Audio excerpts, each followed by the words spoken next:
election is fastly approaching on February 14th. Tensions are rising between the two political parties, PDP and APC. Since the return to civilian rule in 1999, some Nigerians home and abroad would rather keep it that way. Greetings and welcome to Student Exposure, where we highlight student-produced projects created by participants in DCTV's training program. I'm your host, Obi Nwaogbe, and thank you for joining us. Welcome everybody to the News with Obi. This weekend, a lot of attorneys, and including the ACLU, have been working pretty much pro bono to challenge detention of refugees and some visitors entering into the United States. It's the grand opening of the Fillmore Concert Hall right here in downtown Silver Spring. Montgomery County residents are excited to experience world-class entertainment, starting with 9-time Grammy Award winner Mary J. Blige. A few months ago, we gave you a few tips on how to find bras that fit. And since it's the new year, a lot of people have resolutions to actually work out a lot more. So this segment will focus on sports bra, an item every active woman should have as part of her wardrobe. This year, 2014, marks 100 years Nigeria has been in existence. And today, right here in New York City, the Nigerian Centenary USA is honoring Nigerians in the US who by their work puts Nigeria in a positive light. Not the people. Fight corruption, not the people. Fight. In a diverse community such as Montgomery County, Nigerians make up 5.7% of the growing African immigrant population. But today, Nigerians in the Washington, D.C. area are in front of the World Bank protesting the government's decision to remove fuel subsidies despite opposition from the people.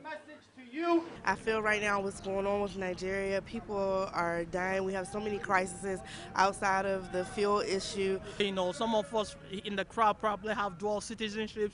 You know, how does it affect our pocket? But the reality is that we do care for our, our brothers and sisters back home. The sudden end of the fuel subsidy program in Nigeria means an increase in other daily necessities from food to transportation. The World Bank and the International Monetary Fund were very instrumental in convincing our governments to make an already poor country even poorer by hiking the gas prices up double overnight. Nigeria produces more than 2.5 million barrels of oil a day and remains the top crude supplier to the U.S.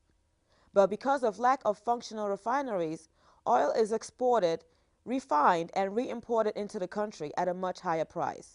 The Nigerian government says the removal of the fuel subsidy will save the country $8 billion a year, and the proceeds will be used for infrastructure development.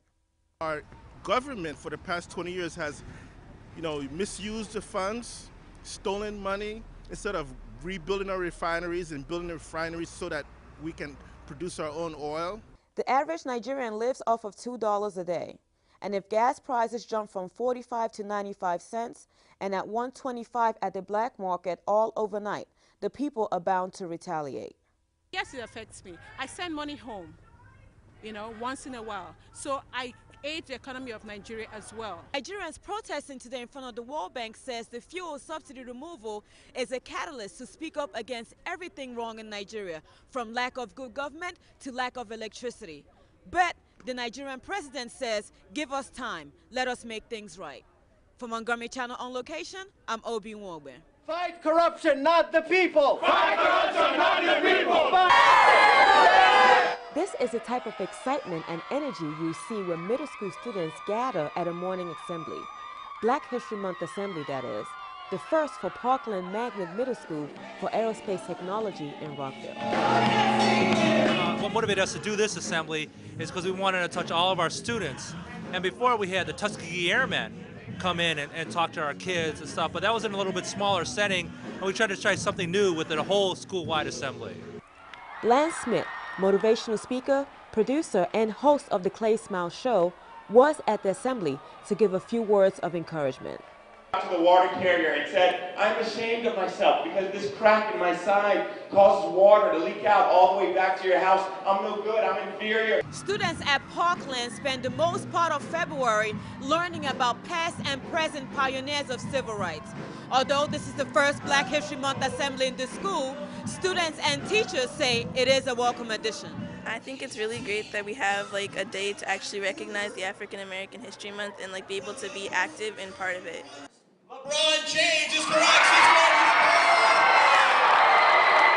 As part of the assembly, the teachers organized their version of It's Academic, and the principal was honored. I was asked to present awards so that students could have an opportunity to see about the great leadership and contribution that Dr. Benio Young is making as a principal. Parkland is part of the MCPS Middle School Magnet Consortium. Their school mascot is a panther, and they use the slogan Fear the Panther, deriving from the slogan Fear the Turtle of the University of Maryland.